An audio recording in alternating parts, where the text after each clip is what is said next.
各位弟兄姊妹平安。今日靈修分享嘅經文係約翰一書4章9至10節。神差他獨一的兒子到世上來，使我們藉着他得生命。由此，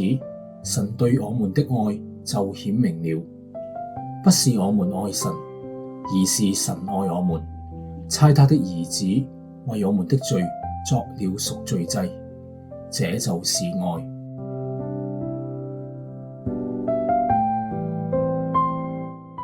我哋知道愛係神自己美善嘅屬性，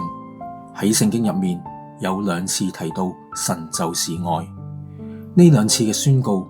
都係出自於約翰一書第4章，分別係第8節同埋第16節。使徒約翰宣告神就是愛，佢好清楚咁指出神係愛嘅源頭。呢一個不單止係我哋要盡力去愛神愛人嘅原因，而係我哋能去實踐彼此相愛嘅力量。約翰喺今日嘅2節經文入邊講出，神顯明佢愛嘅屬性，顯明佢愛我哋嘅心。一個喺歷史入邊最具體嘅行動，就係神差遣佢獨生嘅愛子主耶穌基督嚟到世上，為我哋嘅罪死喺十字架上，作咗贖罪祭，嚟去救贖我哋，使我哋藉着佢嘅愛子而得着生命。喺度，約翰形容耶穌嘅死係贖罪祭，有聖經譯本會譯做挽回祭，就係耶穌以佢嘅死嚟去為我哋贖罪，去挽回我哋。神因着耶穌基督所成就嘅救贖，算我哋每一個因信靠耶穌而喺主入邊為義嘅人，可以重新恢復同神嘅關係，作神嘅兒女。呢一個就係神嘅愛。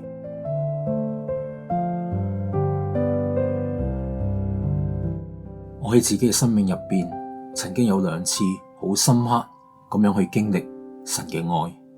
並且讓自己明白到乜嘢係挽回。第一次係決志信主嘅時候，信主前嘅自己，我會形容係一個3差學生，成績差啦，操行差啦，同埋同父親嘅關係好差。我經常都會因住一啲好小嘅事情就會頂撞佢，有陣時反叛過後就會好自責、好內疚，好想去改變。但當發覺到自己總係冇能力去幫到自己，去改變到自己嘅時候，自己就變得好沮喪。我記得喺1987年，有一個同學邀請我去香港大球場去聽包樂佈道大會。喺嗰一晚，當包樂牧師呼召嘅時候，主呼喚我嘅心靈，佢話：我愛你，我接納你，我願意赦免你嘅罪。喺嗰一晚，我經歷到我成個人被主佢挽回過嚟，我經歷到出死入生，喺主入邊得着極之寶貴嘅新生命。而另一次讓我好深刻經歷到乜嘢係挽回，我過往喺崇拜嘅講道入邊都有分享過，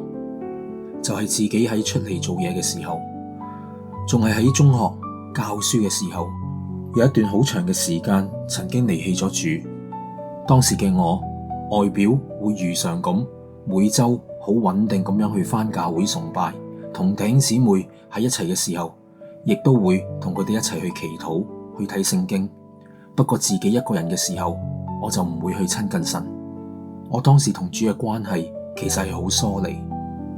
外在如常嘅宗教行為，純粹係為咗掩飾內裏因着離棄咗主嗰種生命嘅枯乾。咁樣嘅係主喺自己軟弱跌倒嘅時候，佢再次呼召我去跟從佢，係因為主嘅靈喺我內心嗰種嘅督責，讓我能夠再次咁樣去回轉，係主再次接納我，係佢嘅挽回，重建自己嘅生命。呢一次嘅經歷讓我學習得到，今日我能夠站立得穩，完完全全冇咩值得去誇口。呢一個完全係主佢自己嘅恩典。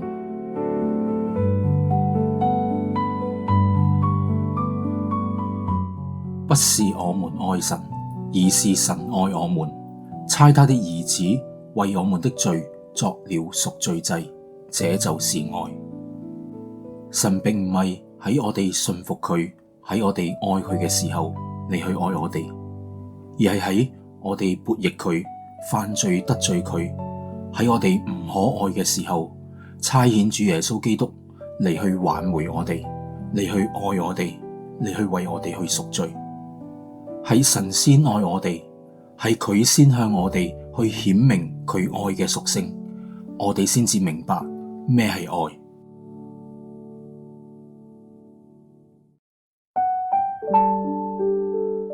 我好感恩，中午信主之後，神就帶領咗自己嚟到香港堂，讓我喺呢一個群體入邊去成長，靈命得以被培育。喺呢個屬靈嘅家入邊，我接受初信栽培，參與團契同埋崇拜，上主日學。喺香港堂呢一個群體入邊，學習靈修、祈禱、讀經，同人分享見證、傳福音、奉獻、敬拜、侍奉等等。當中我得到好多弟兄姊妹嘅栽培同埋造就。喺啲造就自己嘅弟兄姊妹嘅生命入邊，我睇到佢哋點樣效法神，去活出愛。佢哋用心咁去培育其他肢體，包括自己，並唔係為咗要喺佢哋服侍嘅肢體身上得到啲乜嘢，要先被其他人所愛而去咁樣做。佢哋係因為先被神所愛，然後學習捨己嘅服侍，學習主動咁樣去向其他嘅肢體付出愛，以愛去關顧、培育其他弟兄姊妹嘅靈命成長。今日嘅經文讓我諗起神點樣挽回咗自己，諗起神一直以嚟點樣透過堂會入邊好多弟兄姊妹嘅付出，去培育自己嘅靈命成長。而我亦都相信神呼召自己返到嚟自己嘅母會服侍，係讓我喺呢一度學習去活出愛，喺呢處同其他嘅弟兄姊妹彼此相助，結伴成長。願意我哋喺連於基督結伴成長嘅生命旅程入邊，一起學習多啲由自己去主動、去認識、去關心、去慰問、去愛身邊嘅弟兄姊妹。讓我哋一齊有啲嘅默想，神呢一份主動嘅愛，點樣挑戰你對愛同埋關係嘅理解？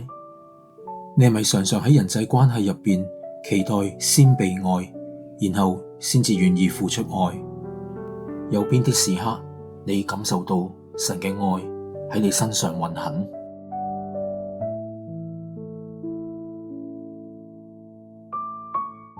如果挽回祭係喺我哋仲未愛神嘅時候就已經發生，咁樣對你面對唔可愛嘅人嘅態度會有啲咩影響？